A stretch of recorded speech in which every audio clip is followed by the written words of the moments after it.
Alrighty guys, welcome back. This is my new 1990 Toyota Supra. Now I traded this car for my E30 that I had, the one that I had built. However, I kind of got tired of them, needed something new, and I figured why not? I found a guy, this guy had it posted on the marketplace, hit him up, said here's what I got, and we went ahead and traded. So 1990 sport roof NA Toyota Supra. It does run. It runs actually fairly well, as you can see here. Got the W58, all that fun stuff. The interior is lacking, but I'm okay with that. Dash is perfect. There is not a single issue with this dash.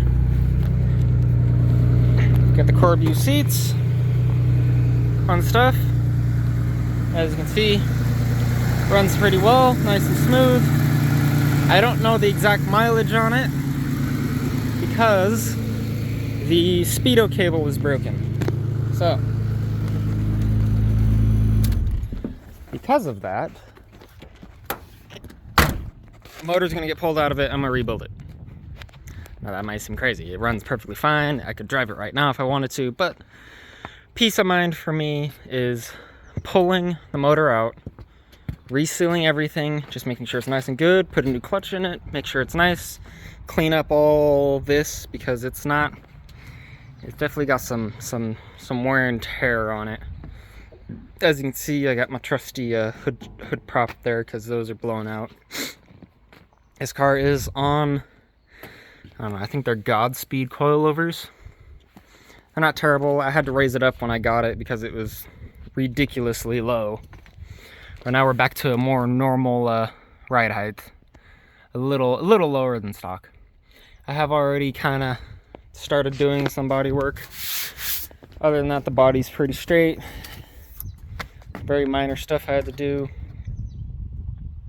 So yeah, this introduction video to this car is going to be me removing the engine because there's lots of stuff in here that needs to get replaced and redone. For instance, this exhaust gasket down here is completely blown out. It is a very bad exhaust leak, and granted I don't need to pull the motor for that, but there's lots of other little things, like the cam towers are leaking, everything. I'm going to get rid of all the charcoal canister stuff. Fan clutch is okay. Just some other stuff. Clean up all the aluminum, make it look nice and pretty. Just tidy everything up, make sure it looks nice and good. There is some random, like that. This battery cable got chewed up by that belt. And some other stuff. There's just lots of little things that it needs done. So what we're going to do is we're going to pull the motor out. We're going to rebuild it, refresh it, throw a new clutch in it, make it look good. We're going to paint the bay black just like the other one. And then put the motor back in, make sure it's all nice and cleaned up and pretty. Get rid of anything that's not needed. And then make it just a good, solid daily driver. Because this is my new daily. Going to be. I do have the bumper. It's sitting over there, I think.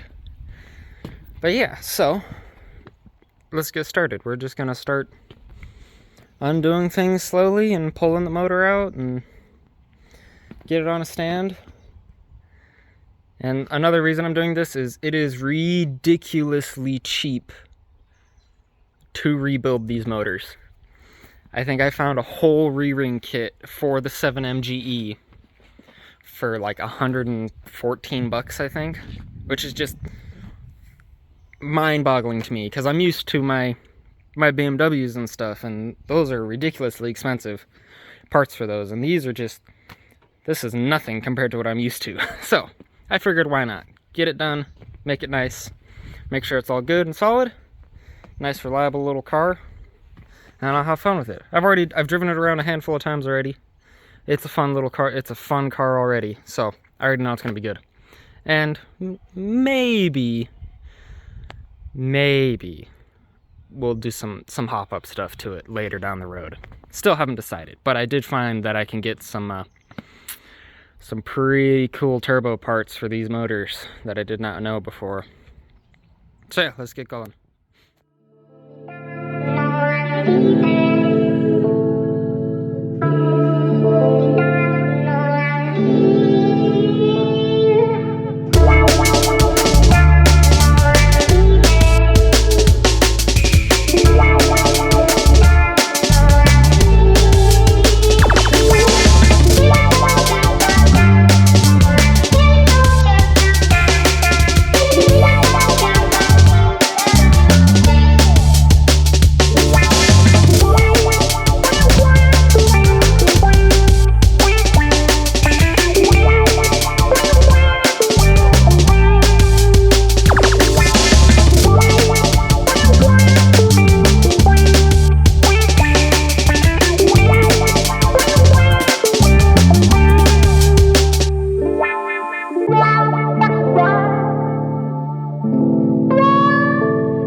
Alright, so if you had seen right then, I checked the chains. What you're about to see is me utterly failing to realize that the chain was barely holding on. And what ended up happening was the chain actually fell off the back pick hook and it fell right there. And it was not fun at all. So, PSA, always check your chains and make sure that they're always held on perfectly or that they're tight. Just a friendly reminder to keep that in mind when pulling a motor, otherwise it'll drop.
Alrighty guys, you watched me struggle to get this thing out of the car, but it's finally out.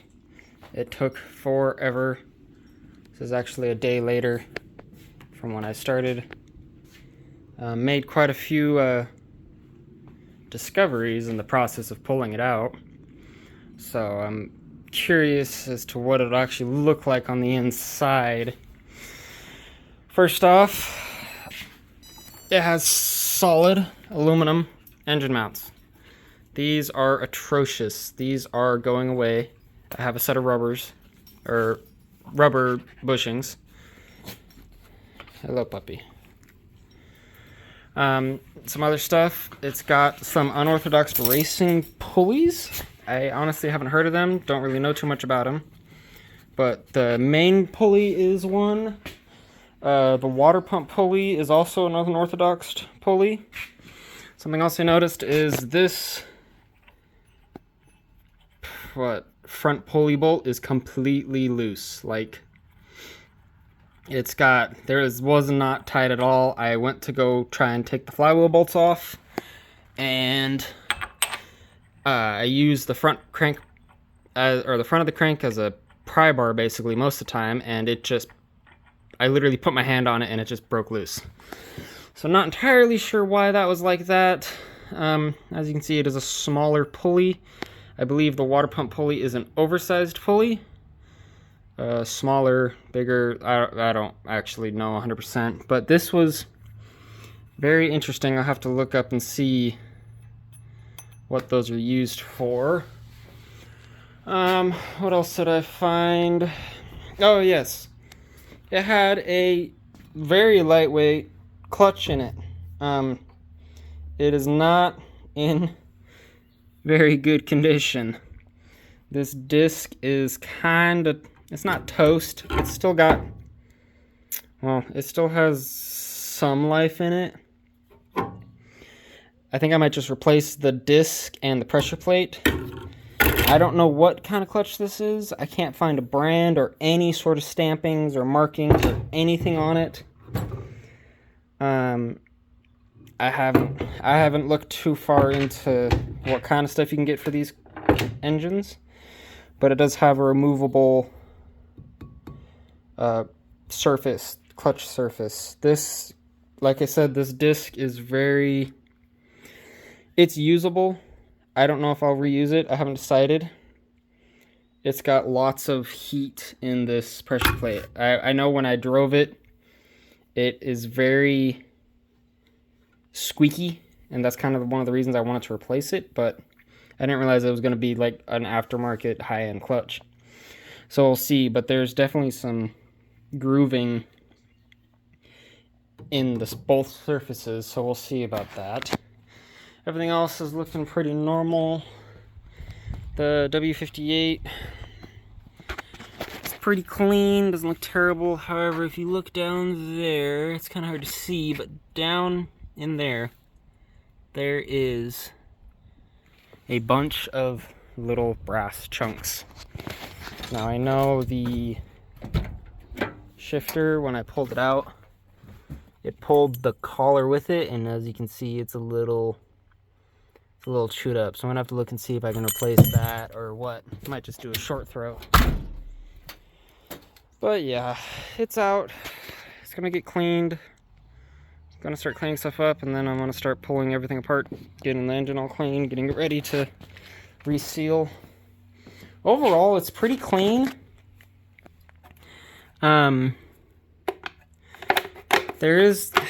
It definitely looks like somebody took care of it at some point, but it then looks like it just sat forever in a garage or outside, because the amount of junk that's just everywhere in this motor is just crazy. But then you come to like that rear main doesn't leak. It's completely dry. Or you come to this and there's an aftermarket clutch in it. So I'm kind of confused, and then even with the bushings, I don't even know. It's very strange. But yeah, I'm gonna wrap it up here. Gonna go ahead, go clean everything up, and then next time you see it, we're gonna start disassembling this and cleaning stuff. I'm gonna do an EGR delete because it's just ugly, bulky, doesn't really do much. I can make the plates. I have all of the capabilities of making the plates. That's gonna happen. We're gonna get new radiator hoses, new vacuum hoses. We're probably gonna do the timing belt just because, again, it's peace of mind. And plus the kits aren't terribly expensive. But yeah, hope you guys like it. Enjoy. This guy's just chilling here, freeloading like he normally does. So stay tuned.